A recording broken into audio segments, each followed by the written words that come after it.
Hello everybody, good morning and welcome to the United Stands. I'm Mark Goldbridge and this is your latest Manchester United news as Ruben Amorim shares maybe your frustration at the way Manchester United are playing at the moment. He doesn't want to play this style of football. He is frustrated.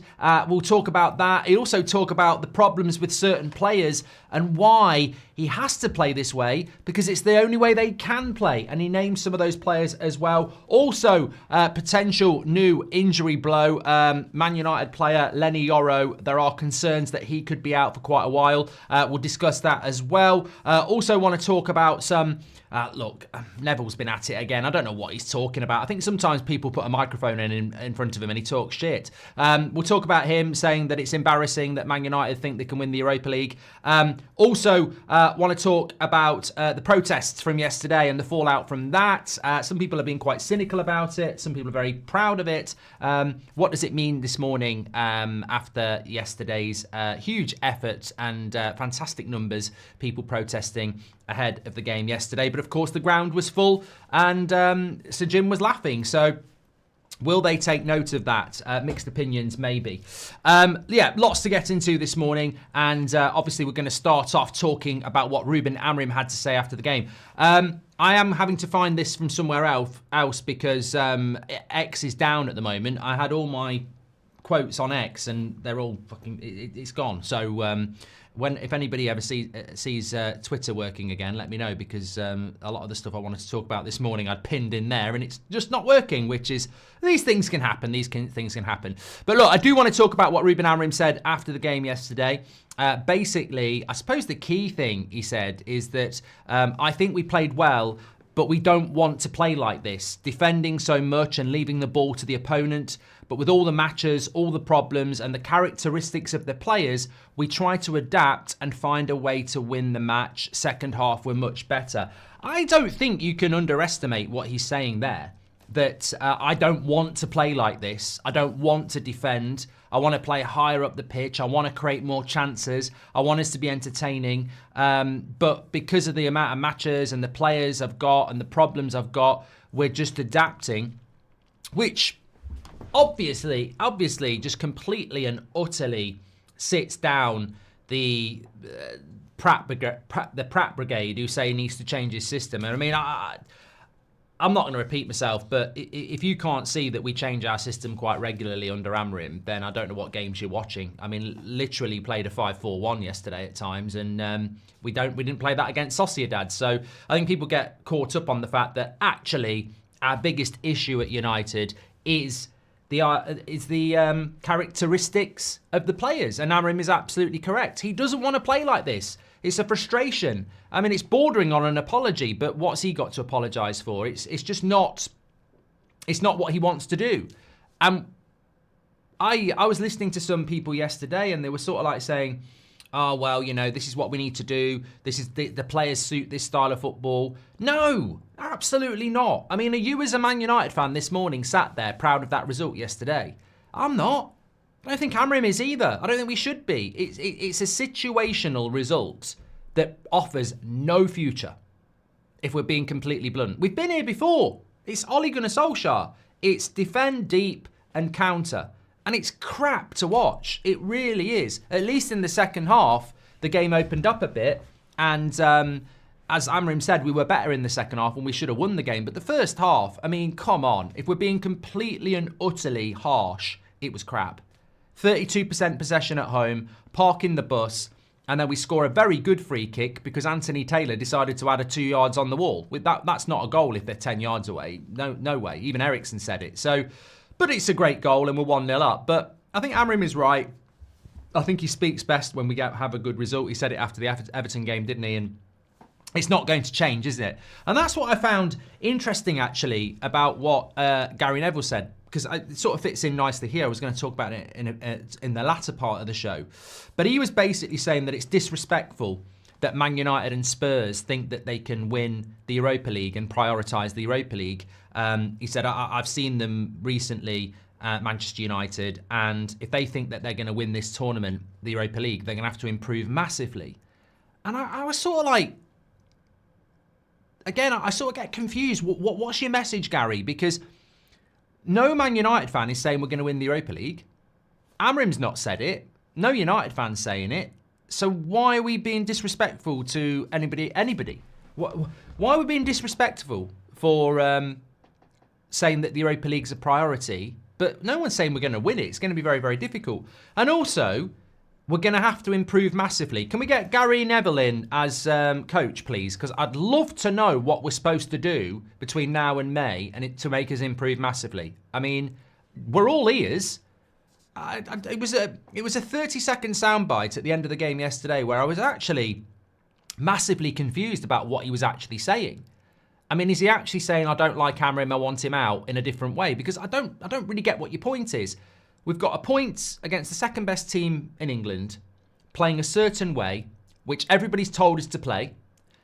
And apparently now we're disrespecting the Europa League, thinking we can win it. And we've got to improve massively. How are we going to improve, Gary? Like, what we saw yesterday is as good as it's going to get between now and the end of the season. And the frustration that Amorim is putting out after the game is because what he's basically saying is, I've got to try and get results. That's my job. If I open up against Arsenal, like PSV did, they will beat us 3 or 4-0. So I have to play a low block, I have to stay deep, and I have to counter, which is what people have been saying we need to do. And then we do it, and we've got to improve massively. And this is it does need mentioning, because it is the contradiction that you get sometimes in the mainstream where we're not getting good results, play to the players' strengths. We play to the players' strengths, we get a point, oh, they've got to improve massively if they think they're going to win the Europa League. And it's the contradiction that we already know that existed last year with Ten Hag. Ten Hag was grinding out results. Where's the style of play? After 2 years, where's the style of play? And then Amorim, well, I can see the style, but, you know, you've got to play to the players' strengths. We play to the players' strengths. Hey, they're going to have to improve massively. Where's the style of play? They're never happy. They're never happy. And going back to what Amorim said, he's not happy, but this is about as good as it's going to get. We can't play high intensity, high line football with high possession with these players. We can't do it. It needs dismantling. It needs rebuilding. So in the short term, you've got to look at the game in front of you and go, how do I win this game? And systematically, we've been doing this for about 3 months. Some people just haven't noticed it. We did it at Anfield. We did it at the Etihad. We did it at the Emirates in the FA Cup. We did it at the Emirates in the League. We did it at Old Trafford against Arsenal yesterday.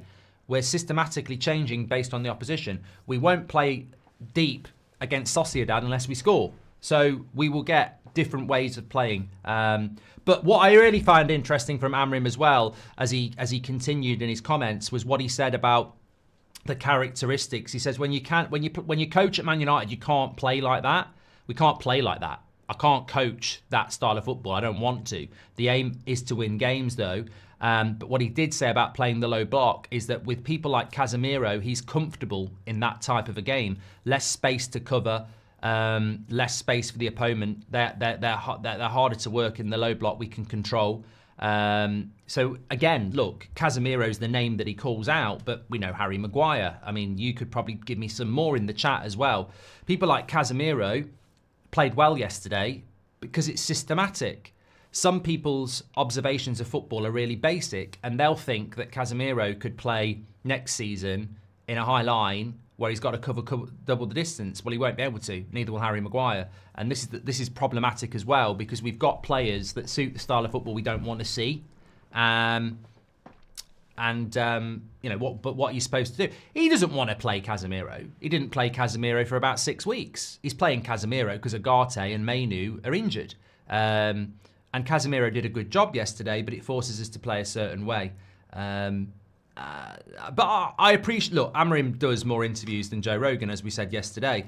But I do like the fact that he comes out after good results and speaks quite openly. I think it's really important. Let's talk about Lenny Yoro. Big week for Manchester United. Really big week for Manchester United. I don't do nerves, but I'm nervous. I'm nervous in the sense, I don't know whether it's nerves, it's trepidation, it's fear. Not nerves. Nerves isn't necessarily fear.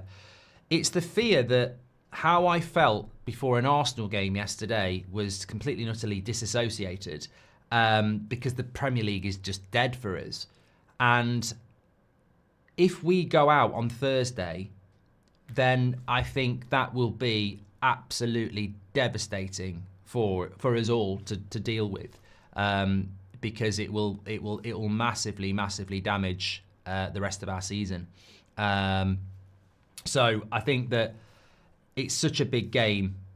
And look, even if we get to the next round, at least that takes us to the middle of April. It's closer to the end of May, isn't it? I can't imagine middle of March to end of May knowing the season's over. So it's such a big game. What I heard yesterday is that Maguire's injury is more significant than Agate. And I don't know why Man United don't put this information out there. We're such a badly run football club, and we'll leak that we're sacking people before they even know they're sacked. But we're not happy to put out what injuries people have got. And I don't know why. We don't know what Bienda's injury is. We don't know what Mount's injury is. We don't know what Shaw's injury is. We don't know a lot of what Johnny Evans. We don't know their injuries, and yet I don't know why they don't tell us. So some people think Harry Maguire's injury is just a knock and he'll be back. But there was a rumour yesterday going around that he's out till after the international break. He won't be joining up with England. I hope that's wrong, but I don't think people were expecting that. Twitter's back, by the way. Thank you, everybody. Yoro, after the game yesterday, you can't predict it because he's hurt his ankle, and I have hurt my ankle many times and I've played the next day. So he might be absolutely fine. But obviously he's had an ankle injury before. So they are quite concerned about Yoro because of what happened in the summer.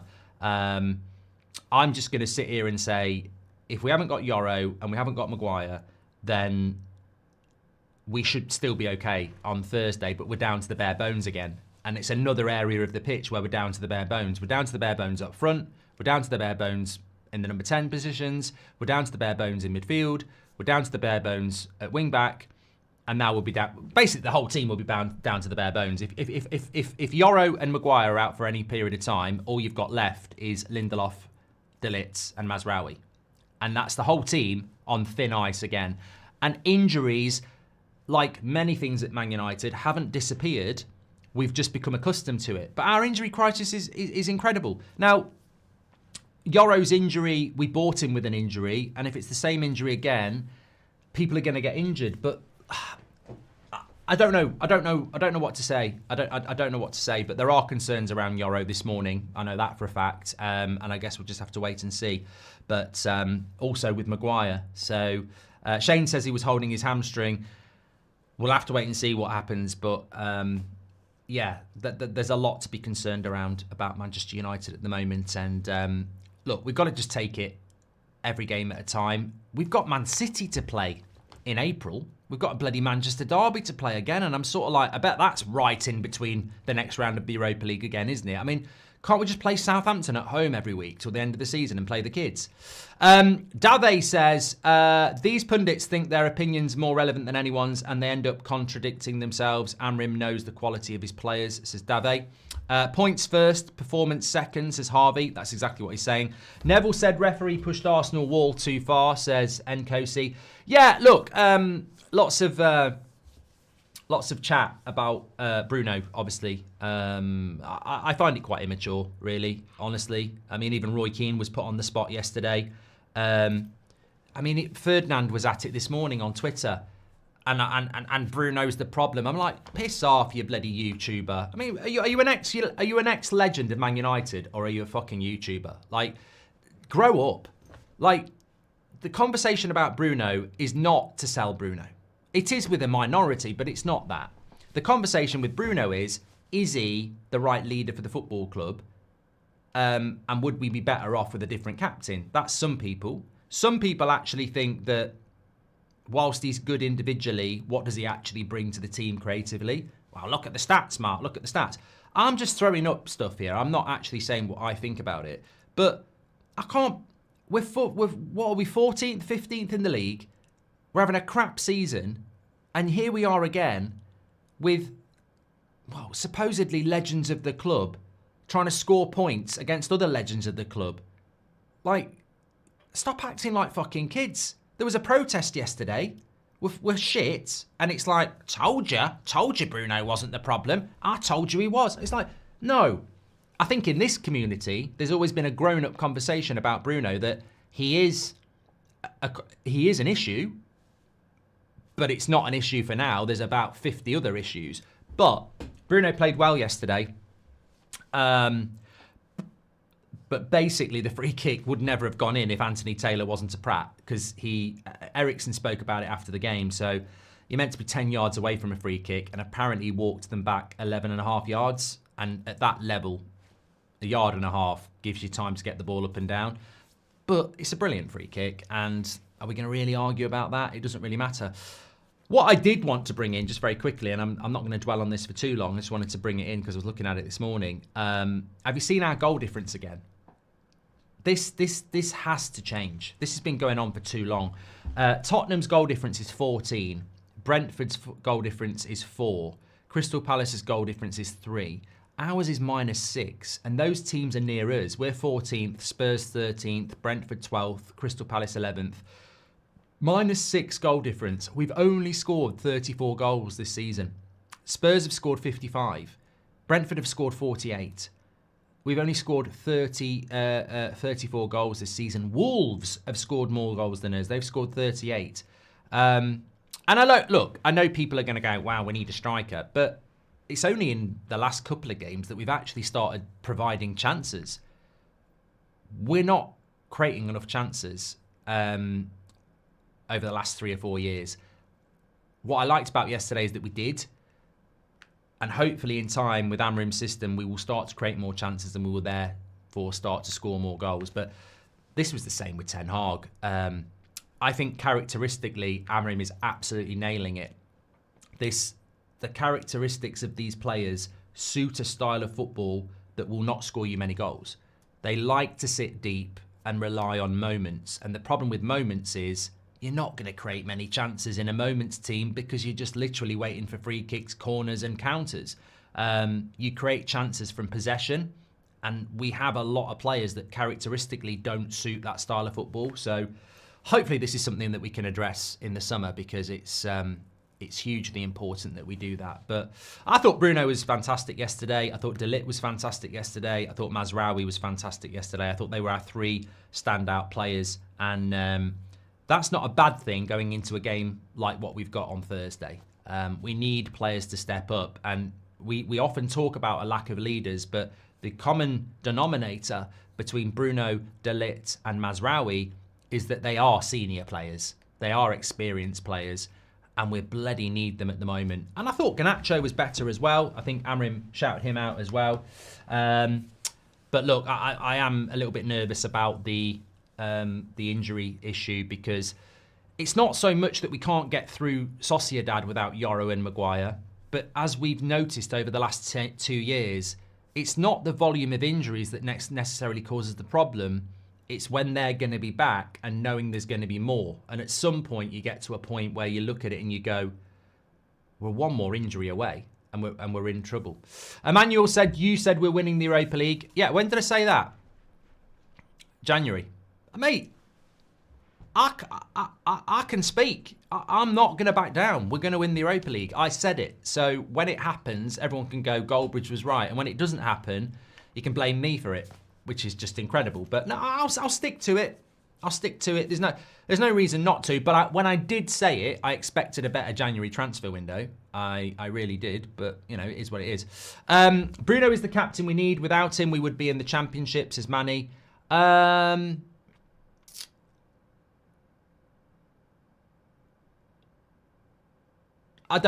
You know what? I don't want to. I'm just trying to think of my response, Manny. I'm not interested in that debate. I think that, as Roy Keane said yesterday, you draw against Arsenal in a game like that, playing like that, and we used to get booed off. Now you get applauded off. If your standards are there, good luck. Well done. I'm really pleased for you. Some of us have higher standards, and I just don't think we should be glowing up and praising where Man United are at the moment. I think the Glazers have really won if that's the case. But Bruno, De Ligt and Mazraoui, big players for us at the moment, and we need them on Thursday. And you know what though, in fairness to Manny, I just think that if if there's any sliver of positivity left in you for this season, please try and promote it and grow it over the next few days, because Thursdays, it keeps our season alive, doesn't it? I want to talk very quickly. I don't want to talk. Don't really want to talk about quickly. Old said the protests were pointless. What were your thoughts on the protests yesterday? I have got a few other bits to get into, but I don't want to push the protests down, because we've been talking about them a lot for the last week or so. I mean, when I say down, I mean down the pecking order of the news show. Look, what did I say? One voice, together, Glazers out. We didn't achieve that yesterday. We didn't achieve that. Obviously, a lot of people did turn up, but there was a lot that really didn't talk about it, didn't mention it, avoided it, and we can throw stones at those people if we want to, but why should we? I mean, it's an individual choice. There were thousands on a protest, and there were a few hundred waiting for the players to arrive, as there always are at Old Trafford. There was 75,000 people in the ground. Sir Jim Radcliffe was laughing. Apparently there was a Glazer there as well. The thing is, what more can be done? And what happened yesterday was visual and covered, and everybody saw it, and I saw multiple clips being shared all over the place. So I think it's disrespectful to criticise protests, because these are people organising, taking their time, expressing how everybody feels, and that should be applauded. I would shelve that and leave that there. Like what was achieved yesterday was absolutely fantastic. But like any protest, it doesn't mean you're going to get listened to. And you can't get frustrated at the protests because they're not being listened to. We know they're not going to get listened to. But that's not the protests' fault. It's amazing what happened yesterday. It's not their fault that the Glazers and Sir Jim Radcliffe won't listen. They're just not going to listen. We know that. So some people say, why bother? Because evil prospers while good people sit back and do nothing. And it may not lead to anything, but what are they supposed to do? The Glazers ain't going to listen because they've never listened. Ineos aren't going to listen because they think they know what they're on about. Sir Jim Radcliffe sat there yesterday laughing in the first half, and there's thousands of people. I saw an article this morning, I can't remember whether it was the Telegraph or whatever, saying you can rest assured the Glazers and Sir Jim Radcliffe will have taken notice of the thousands of people outside. Will they? Will they really? What does it do today? But they still sold shitloads of hoodies yesterday because Amorim had it on. They still had 75,000 people in the ground. They'll still have 75,000 people there on Thursday. They'll still sell shitloads of shirts in the summer, home and away in the third kit. The US tour, which has just been announced, will be packed out. So will the Asia tour. And next season, every game will be packed out again. And next season, the Megastore will be sold out. And they'll be fine. They'll be absolutely fine. And there's no way Joel Glazer this morning is urgently arranging a Zoom call with the 58 or the Man United Supporters Trust.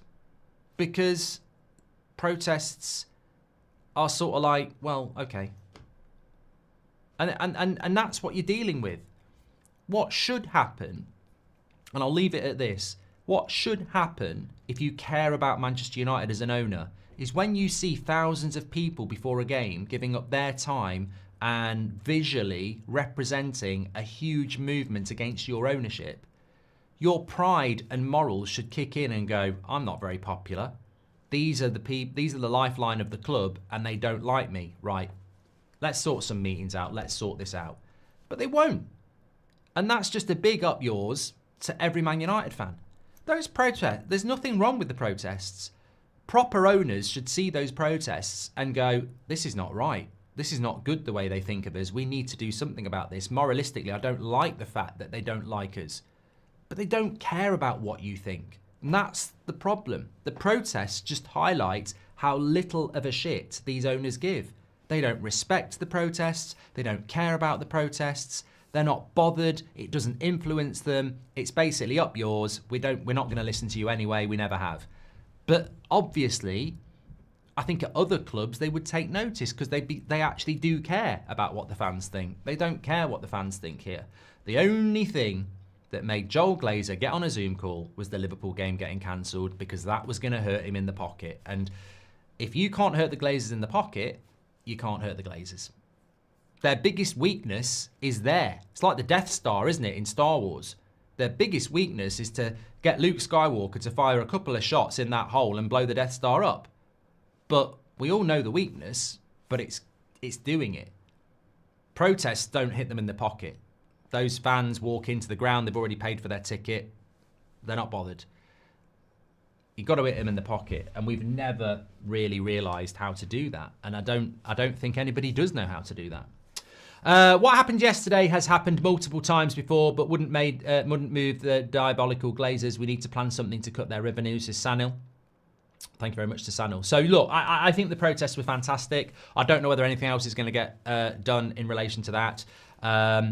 But we have been here before, of course, and I think the survival mechanism will be to get to the summer, buy a player, and then everyone will say Ineos are cooking again.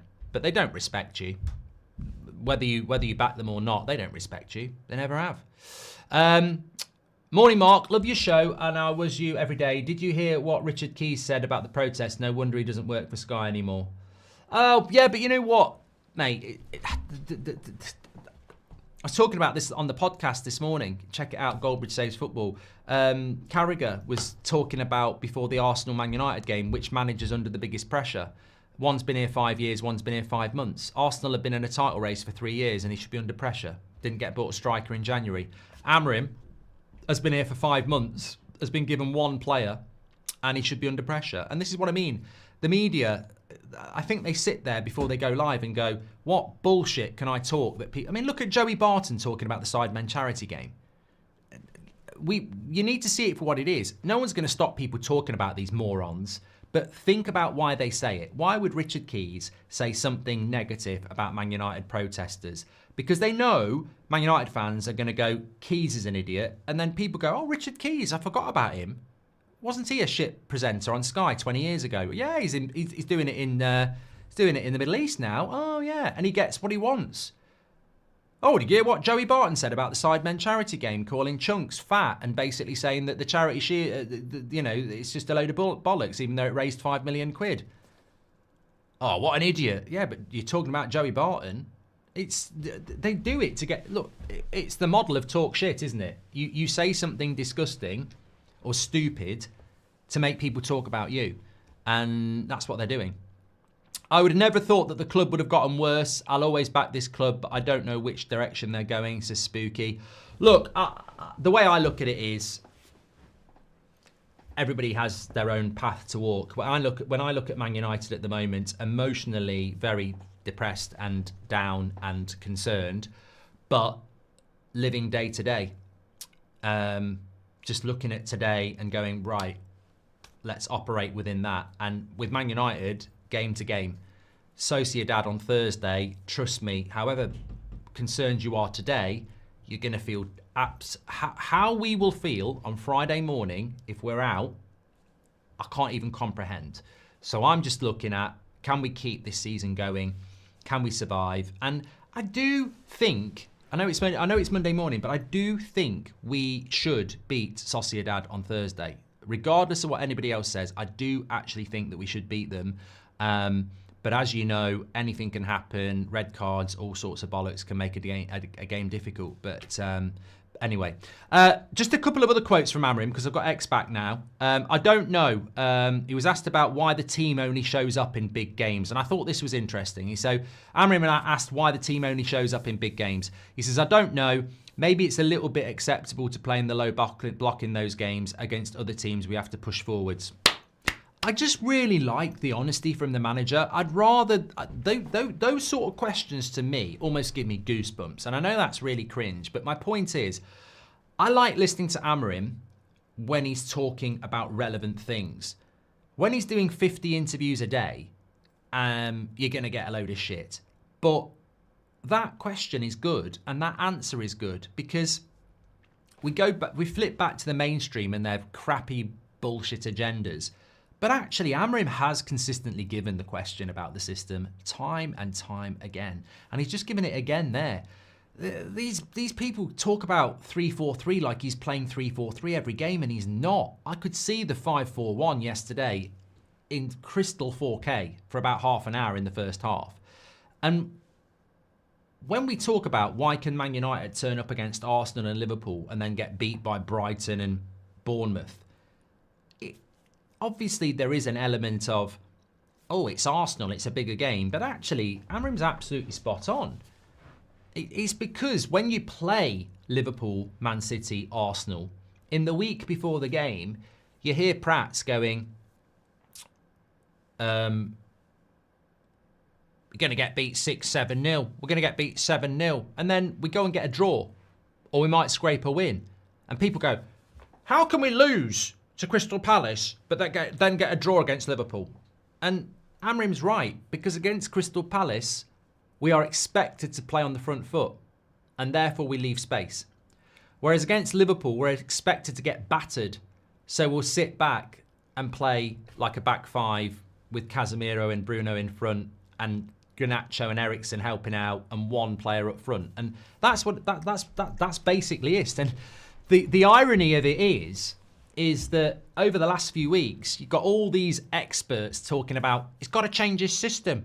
He's got to stop being so rigid. He's got to play to his players' strengths. He's got to play his. I mean, how many people have you said this? How many people have you seen say this? That he's got to change his system. He's too stubborn. He's got to play to the players' strengths. He's got to play his system. And then you go, and I've obviously been very vocal about these Prats, but he already does change his system. Maybe if you watch Man United, I mean, I don't want to listen to Paul Merson talk about Man United or Tim Sherwood, or to be honest with you, even some of our ex-players, I don't think they watch every single game because they get paid to go on the TV and talk shit about Man United, but they clearly don't watch us. So when they're going, oh, he's got to change his system, he's got to change his formation, right? Yesterday, our system was different to what we did on Thursday.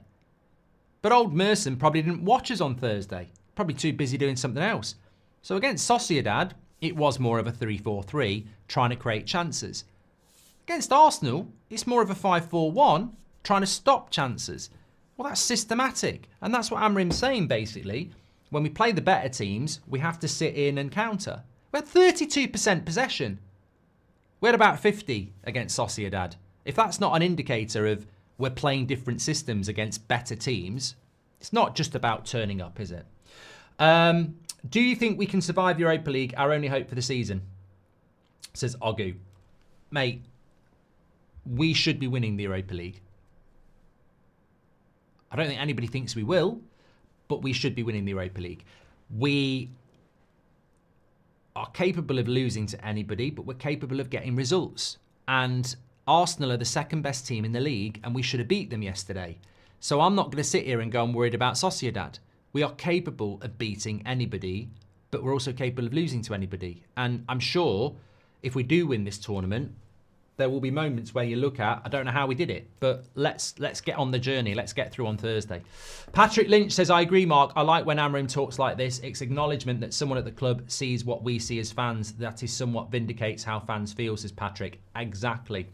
One Inch Wonder says, the other possibility is political pressure that prevents the government paying part of the regeneration cost. Glinios won't profit if footing 100% of the bill, says One Inch Wonder. I don't know, as a fan base, if we've got anybody who can organise the numbers required to cause the Glazers financial issues. But it's not my idea. It's not your idea. It's been an idea that's been going around for 15 years. Like, if you want to hurt the Glazers, go after them financially. But nobody has ever really done that. But the interesting thing about that is that you can get a few thousand people to Manchester to protest. You can get a few 100,000 people worldwide to get involved in things that can financially cause the Glazers issues. But it's organising and doing that. Why have you got a blue background, says Sad. I've just realised myself. I was doing a video with Robbie this morning for his channel, which I do, and I had a blue background, and I just forgot to turn it off. I thought it was all set up, and I bloody wasn't, was I? Is there any point going red now? If we go down, let's go fighting, says Ashley Morrissey. And thank you very much to Sanel and your super chats as well. Monday Blues. Nah, you know what? I didn't enjoy the last few minutes of the match reaction yesterday, if I'm being completely honest. Because I get a little bit tired of. I mean, I'll always answer questions, but I don't like answering the same question again and again, where the evidence is there for anybody with any idea. Now, I was. Yeah, I mean, look, let's call a spade a spade. There was a lot of people at the back end going, oh, he'll criticise this player, but he'll never criticise Rasmus. And we'd spoken about Rasmus for 5 minutes at the start of the show. Like, somebody even said, and I read it out, that if they were going to get shot by firing squad, they'd want Rasmus to be shooting the gun. So I can do the banter and I can do the reality. I haven't got a problem with that. And obviously, he didn't have a good game yesterday either. And I've given him a low score every game for the last 2 months, but you still get a lot of people talking about it, and it just gets a little bit boring. Excuse me. But overarchingly, the result, I was really... We should have won the game against the second best team in England. So I'm not feeling blue on Monday. I'm actually feeling quite excited. It might be the last bit of excitement we get this season. I mean, it's a scary thought, but enjoy the next few days, because even though there's a lot not to be enjoying, this might be as good as it gets. You know, these next few days might be the last remnants of any excitement, if you can call it that, this season. Because where it's about to go on Friday, if we go out on Thursday, I would enjoy the next few days. Funnily enough, though, just bringing in a bit of news, because we never talk negatively about Rasmus, Eriksson spoke about Rasmus after the game yesterday, and he said, I'm pretty confident that he will come good.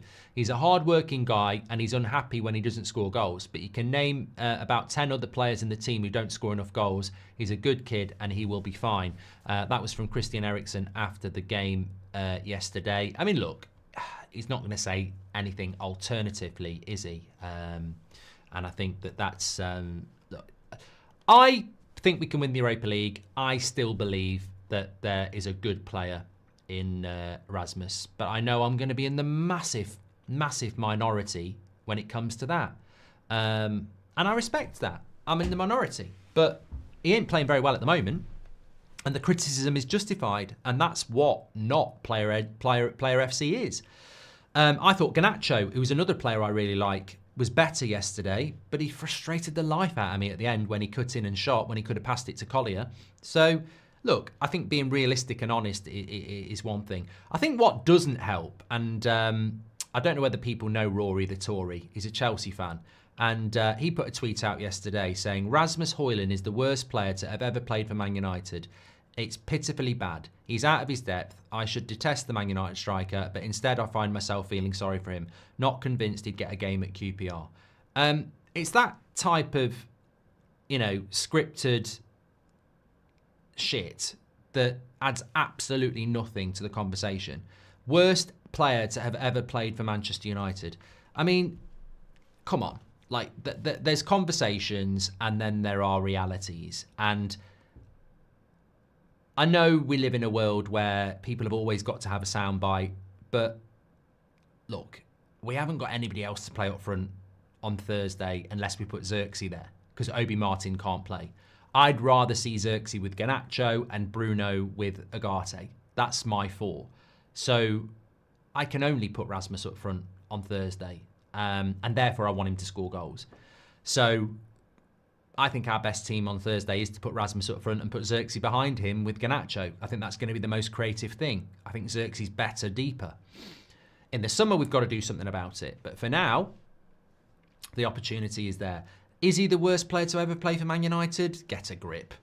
Get a fucking grip.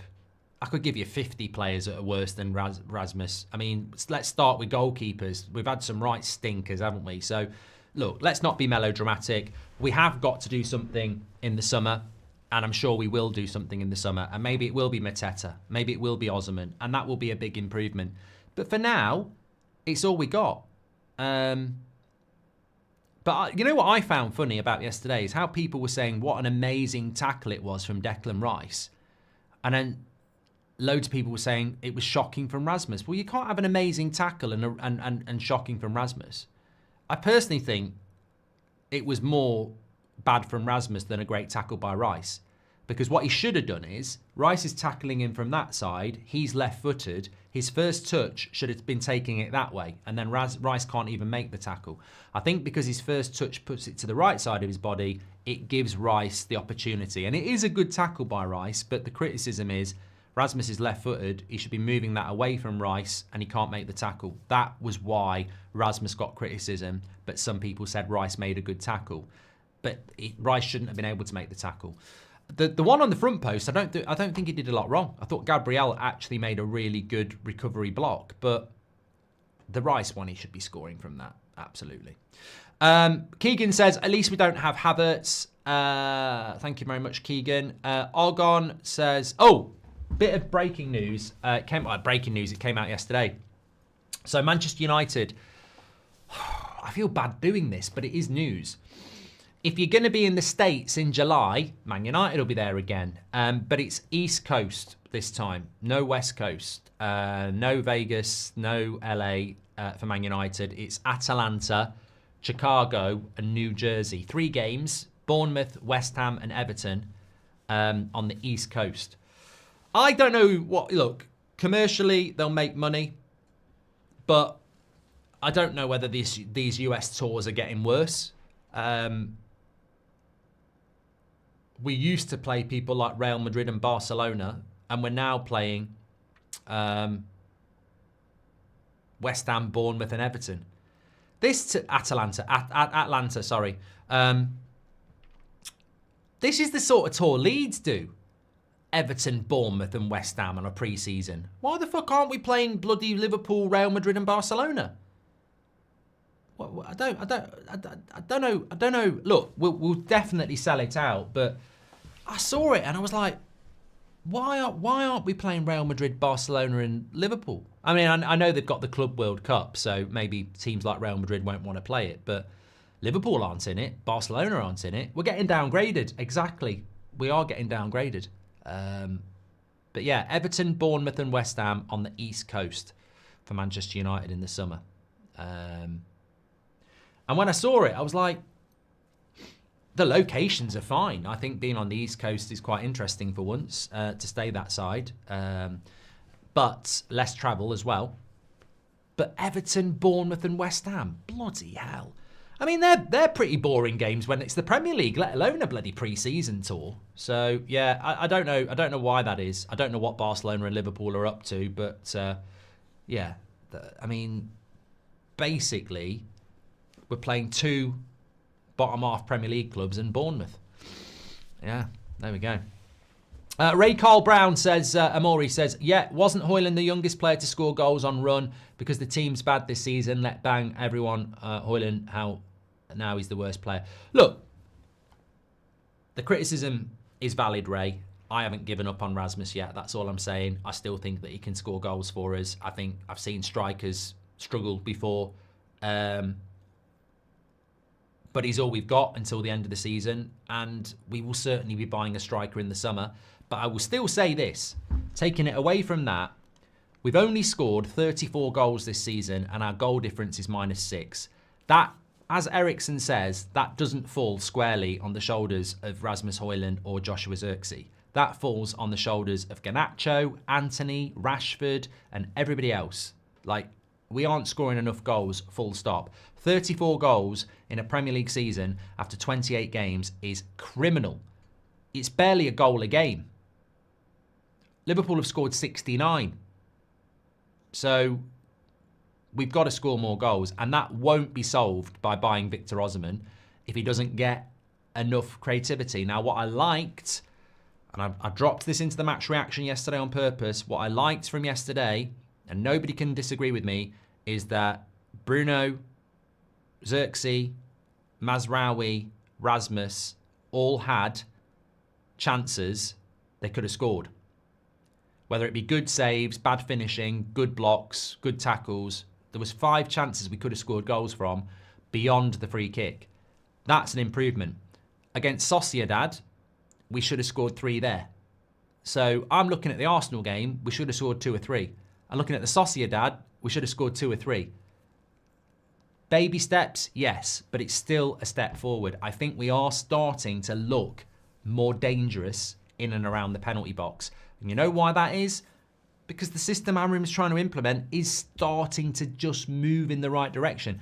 But it's so difficult. I think when you look at the last 2 games, the 2 standout things for me would be that Delot refusal to cross for a tap-in. And then in the last couple of minutes, when you're trying to win the game, Garnacho goes on a great run. He can feed Collier in, and he goes for a stupid shot from 30 yards. And that, in training in Carrington, Amorim will be there to Delot saying, in this situation, put the cross in. In this situation, don't shoot, play it to Collier, continue your run, and you'll get a better shot. But in the heat of the battle, I want to ban myself from low IQ, right? But in the heat of the battle, it doesn't matter what these players get told. The adrenaline runs, and they just go and do what they always do. Tom says, I'm glad we've started off rough with a new manager that has the backing of most of the fans rather than having a brilliant first season and the cracks we all know are inevitable showing in the second season, says Tom. Callum says, can Obi not play in Europa at all or just for the next game? No, I think he didn't get registered, mate. He didn't get registered, so he can't play. I've seen a few people in the chat talking about it, but he didn't get registered, so he can't play at all. We can't add him in. He never will be able to play, so no. I'm just adding that if you want to get your tickets for the Dublin show. Week on Wednesday in Dublin, can't wait. Although it could be a wake if we get knocked out on Thursday, but I'm confident we can get through, and it's going to be a great show. Get your tickets, scan the QR code, or go through the link in the description. See you on March the 19th, says Gaming Gaz. That's why I've dropped it there. But just in relation to what Tom was saying there, I think this is a great point, so I'm going to make it on behalf of Tom. I said this, and some of you agreed with me when we drew to Ipswich in Amorim's first game. So many managers have come into Manchester United and had that bounce. Ollie, Mourinho, Ten Hag, Carabao Cup in his first season. And I think we finished 3rd, didn't we? Van Gaal. Every manager has come into Manchester United and had an initial bounce. And it's gone wrong. I absolutely am on board with it getting worse. And yeah, you're going to get the prats out there in the media and the ex-players and certain fans going, oh my God. But actually, I look around the fan base and I think most fans are like, but this is the reality. This is why Amorim got the job, because Ten Hag got sacked, because the club's a mess. And it does need to get worse to get better. But actually, you know what? It's nothing new. Exactly the same thing happened with Rangnick. We sacked Ollie around November. Rangnick came in, it got worse. He spoke about what needed to be happening, and we sacked Rangnick. Amorim sacked Ten Hag around November. Amorim comes in, it gets worse, says what needs to happen. We need to bloody stick with him. We're only in a situation where we were with Rangnick, which we ignored. Like, we're actually building something here. Let's build it. And I'm actually quite happy that it's gone wrong, if I'm being completely honest. Right, thanks everybody for watching. Are you missing McTominay's discipline in the midfield, says Rajaf? No, I agree. If we didn't sell McTominay, we wouldn't have got Agate, so I've moved on from it. I'm glad he's doing well, but I don't regret any of the sales that we did last summer, to be honest with you. Somebody was on about Wan-Bissaka the other day. Well, if we kept Wan-Bissaka, we wouldn't have Mazraoui and De Ligt. Look, if it meant selling Delot, let's talk, but Wan-Bissaka led us to Mazraoui and De Ligt. McTominay led us to Agate. I don't have an issue with that. Although I'd love to have Wan-Bissaka and McTominay at the moment. To have those, I wouldn't have Agate, De Ligt and Mazraoui. I'd like Fred as well. He'd be useful at the moment too. You seem to be the only one on the United stand that hasn't given up on Rasmus, as the panel seems to love adding the add-ons to his price every chance they can, says Glenn C. Different people have different opinions, mate. I'm quite comfortable with that. It's fine. Thanks, everyone. Hope you have a great day. Stay safe. We're back at 2 and 8 o'clock, as always. Big week for Man United. Let's have it. Take care.